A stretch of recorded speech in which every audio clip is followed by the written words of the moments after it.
Yo, what is popping, guys? We're back on Pokemon Showdown for our Week 9 NPL battle versus Aaron 2420 and his Block Island Infernapes. I think that's the team name. And yeah, Aaron is a cool guy. Struggled a bit this season. Like he's like I think 2-6 heading into this week. But his team is pretty threatening, and he has a lot of answers for Zardex, for DD Zardex. So I decided to build a flawless team around SD Zardex. He actually has a Ditto and a Ladias on his squad, both of which he didn't bring. He also has a Snorlax, which kind of checks Zard well, unless I run Outrage, obviously. And with a Tapu Fini around, Outrage is not like that good of a choice to run on this thing. The team I decided to bring was basically no speed investment. I think I have 20 EVs in speed on the Zard, with max HP, like Adamant Nature with like a bunch of EV attack EVs, like 76 or something, and then tons of bullets to lift potentially any single hit he wants to throw at me, and wall like Volcarona and Gargantula as well as Tapu Fini, for example, and a non-choice band Mug, or like even a choice band Mug if he like just packs knockoff and shit. So Zardex is an SD variant, actually SD Roost with Thunder Punch and Fire Punch.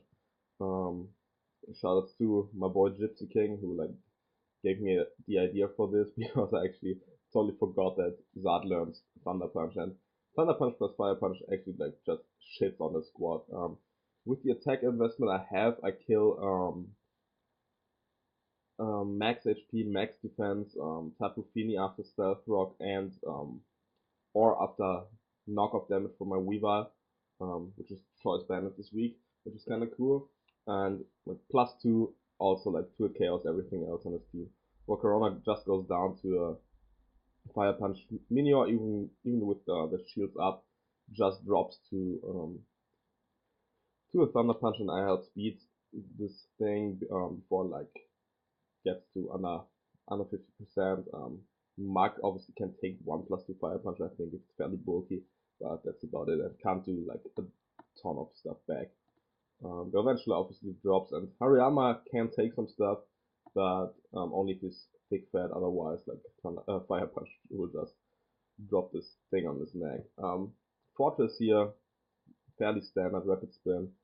Volt Switch, Rock Tomb for Volcarona switch in, and Heavy Slam this time because I run speed to outspeed a Mug that is uninvested. My opponent has shown a tendency of not running speed on slower mounts, to speed creep certain stuff, so I'm fairly confident I can outspeed with Fortress and scout for a Fire Punch with the Volt Switch or Fire Blast, for example. Rapiria is also invested in speed, so to run that thing as well as the Hariyama, of course. And like Earthquake, Rock Blast, Roar for Minior, obviously, as well as the Volcarona if it wants to set up and doesn't take the Giga Drain. But it's also only a backup check for that thing because Zardex deals with the Volcarona very well, so no worries about that. Weaver's Choice Bandit, with knockoff, Ice Crash, Ice Shot, and Pursuit. Pursuit was here for the Ladias because once Ladias is gone, Zardex just sweeps 6-0 potentially. Ice Shot obviously to like just pick off the Minior after Shell Smash, and after it like got to shields down form. Azus Assault Vested with enough HP and what's it called, and defense to lift 2 Psyshocks from Timid Life of Ladias, and obviously take any special hit he wants to throw at me.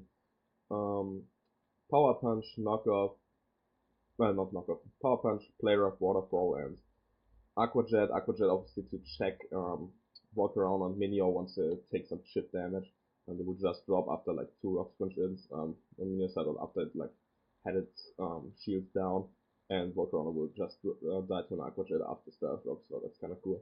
Celebi this week is my rocker because I wanted a rocker that beats his defogger 1 vs 1, which is like the Tapu Fini, and Rapira and Fortress just don't do it. Like whenever they come in, Tapu Fini can come in, defog rocks away. So I want to bring rocks on my Celebi. Also his Bleach Seed, U-turn, and Giga Drain with the Cobra Berry to potentially seed Mug and then U-turn off from there. Should have run Baton Pest, to be honest, because Baton Pest goes before pursuit, so he can would not have been able to pursue from me. But I'm not sure if he even wants to run pursuit only for this one mon. So I decided to lead off with my Zardex here, just trying to get the mega off and potentially like already set up on a Garvantula lead. So yeah, that's what I do here. I'm very confident in my team this week. As he decides to lead off with this Hariyama, that's fine. We'll just get my mega up here because like even the bandit Stone Edge will not kill me unless he crits. And I want to see what kind of set it is. And as I mega evolve, he reveals to be a fake upset, so I'm pretty sure this assault vest or maybe expert belt or something, but probably assault vest. I'm getting full damage, no boosting item, but item and max attack. Probably 30%, but it's totally fine with me. I will just fire off a fire punch to see what his initial switch into this thing is to get some chip on the Tapu Fini potentially, and if he stays in to scout if he's thick fat or not. So fire punch, very safe play. And he goes into his Tapu Fini and gauging from the damage, he's definitely max HP, but he's not max defense, which means with a +2 Thunder Punch, I can potentially OHKO that thing from full, which is amazing. I will go out into my Celebi here just to get a Leech Seed or my Stealth Rock. I'm scaring him out. He fires off a Moonblast, which is the best play. Obviously, we hit everything on my squad besides the Fortress, and Fortress never wants to come in on this. That's quite a chunk, which means like that he is invested in special attack, like at least 100 EVs, gauging from the card. I actually didn't notice the special attack drop when we battled, so I decided to just get up my rocks because I didn't expect him to stay in. But he actually does and fires off another Moonblast. And on this next turn, I'm like, yeah, that's fine. I can still recover upwards versus this thing with the Giga and Leech Sheet. So I fire off the Leech Sheet, get some health back. I see Defox, totally fine with me. I could potentially seed again, Stealth Rock up again, or U-turn out. I don't expect him to stay in. He already is in range for +2 Thunder Punch, knowing that he's like not maximum invested in the defense, which is kind of cool. So I decide to predict the switch out on his side and go for the U-turn here. As he switches out, I break a potential focus sash on the Garvantula, which is great. And I can go out into my Zardex and go for a nice sword stance. He already revealed to be to like have Tapu Fini as his initial switcher, so I don't expect him to stay in and like just fire up a T-Wave or Thunder trying to paralyze me. So I decided just to set up in his face, go for the +2, and yeah, like nothing can really stop me from now, which is kind of cool. He obviously can ship me down with like his faster mons like Volcarona,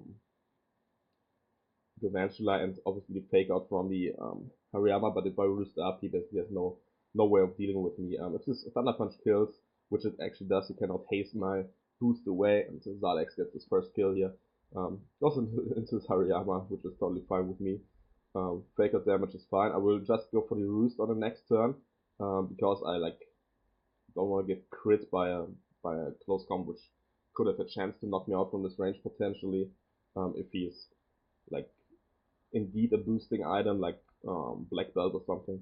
So didn't want to risk that. I can just roost off the damage here as he fires off a close combat, which also puts him at -1. So -1 Ariyama actually does not really tank a +2 Thunder Punch unless he's like max HP. And usually if it's AV, you invest more in Spadef to take special hits just way better because Hariyama has such a high base HP. I don't know if I roost up or if I Thunder Punch. I think I Thunder Punch as he goes hard into his Galvantula. Pretty surprising play because like if I just fire off a Thunder Punch here, he has like nothing that outspeeds me and can potentially cripple me. Like he obviously will run the Thunder to potentially like paralyze me, but if I go for the Fire Punch there, he just drops and then I win basically 6-0. But worked out for him. Get the Thunder Punch off, and I will just roost here, seeing what kind of damage he wants to do. Goes for the Thunder, doesn't have the Thunder Wave, obviously. I roost up. On the next turn, I decide to roost up again, which probably was a mistake. Oh no, I decided to attack him, which actually was not a mistake. But I get crit, and I get paralyzed, and I get fully parried on this turn, which is kind of annoying. Now I have to break through and try to roost up, which I thankfully do. I probably could have roosted up on probably on nothing.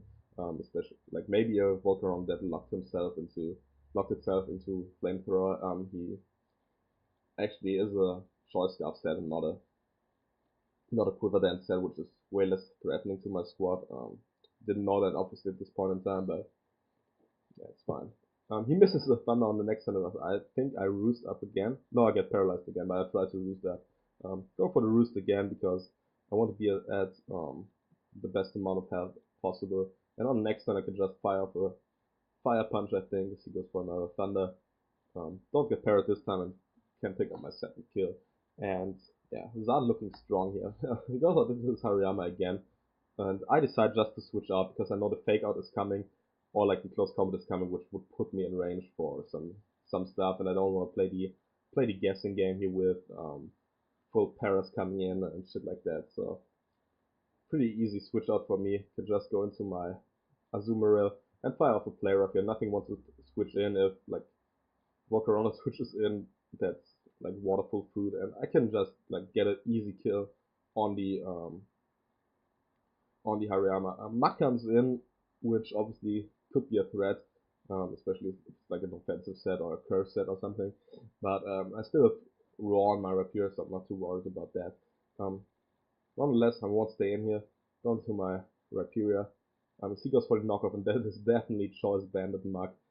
Probably like not max attack, that like in which case that would have been a total low roll, but I don't think it was. So it probably has like some defense investment or some speed investment. I don't know, but yeah, knocks off my leftovers, but I'm free to rock blast here because um there's no way he stays in and goes for knockoff. But I miss my rock blast, which is unfortunate. Um, Having kind of bad luck with the rock blast this year. Like I missed one in the ITR, which would have been the game winner, but it's fine. Minio comes in, not too worried. I would just go for another rock blast. He reveals to be HP water or HP grass, but Minio, if its shields are up, is not strong enough to even 2-hit KO my rapier as said with the HP water. I actually calculated I didn't want to take that, but I think this thing learns energy ball, and I'm surprised he didn't run that over HP water or HP grass, but that's fine. I can just like keep my get a kill here with the rock blast. Thankfully, I get three hits, so I don't like have to lose my rapier here because after this bullshit loss last week, differential may well come into play for playoffs.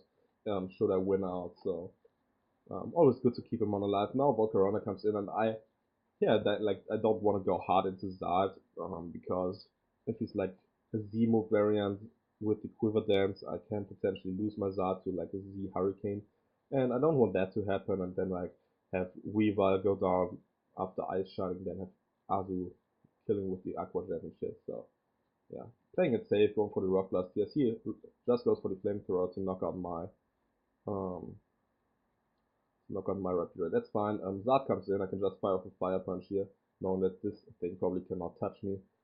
And yeah, Muk takes quite some damage, but because I'm uninvested in speed, or like nearly uninvested, I think I had enough for max speed, max speed Adamant, Minio with shields up or something. I don't want to stay in here, obviously. I want to see what he locks himself into. I can go into my fortress.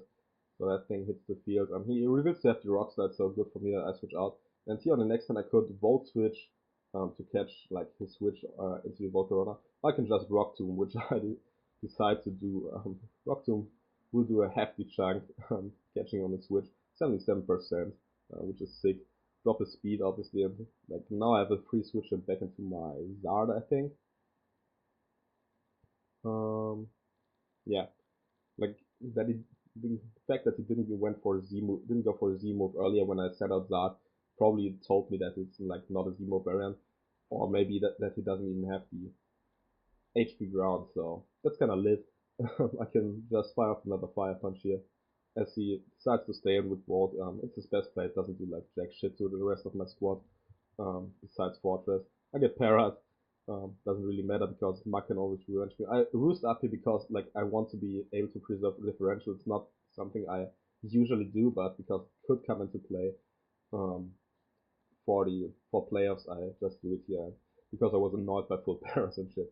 I stay in, seeing if I can fire punch it, but I get and like to see what kind of move he locks himself into. If he goes for the rock slide, I definitely keep a +3 differential, which is cool. So yeah, I see he knocks himself into knockoff. Take another hit to go for a fire punch, get parried again, and now I decide, yeah, fuck that. I'm switching out into into my fortress, my Marcellus, which can like, take two from that range. Go for the heavy slam. Heavy slam on the next turn, get some chip off. On turn after that, I will voltage out. I go faster, so speed investment paid off from the four EVs to creep it. Usually I creep a little more, but I wasn't really. I was pretty confident he would run no speed max, so yeah, that worked out. Unless I want two speed ties here, I trapped him successfully. I voltage out into my revive, which obviously will get knocked off. I can take any one hit, obviously. Get poisoned, doesn't matter. I can just fire off a nice aggression, get the 5 or win here on the next turn. Excuse me. So yeah, good game to my opponent. Nothing really he could do. His matchup versus SD Zard was absolutely terrible. Like if he breaks the Ladi, yes, he can revenge me, but I can potentially just tag him on and pursue trip it with Weavile so that Zard could go in.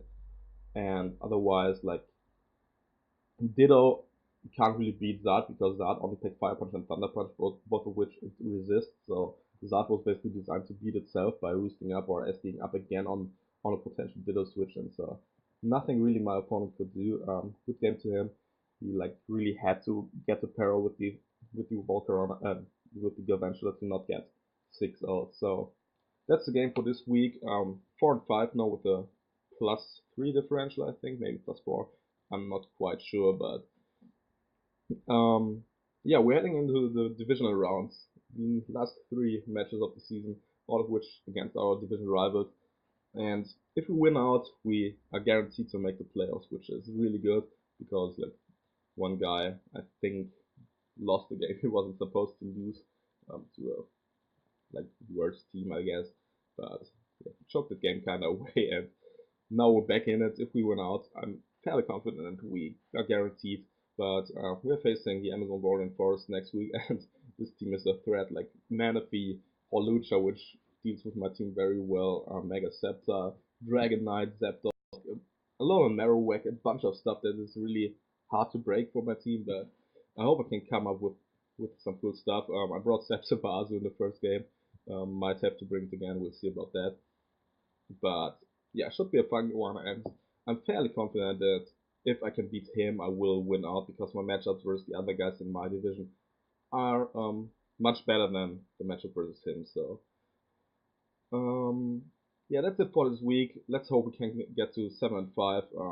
The bullshit loss to stupid flinching Togekiss really like put us back, but um, trying to recover from that and win out, and then like go to work in the playoffs where regular season record does not matter. There only matters like who plays better, who preps better, and that's always obviously the god himself, Aki GC.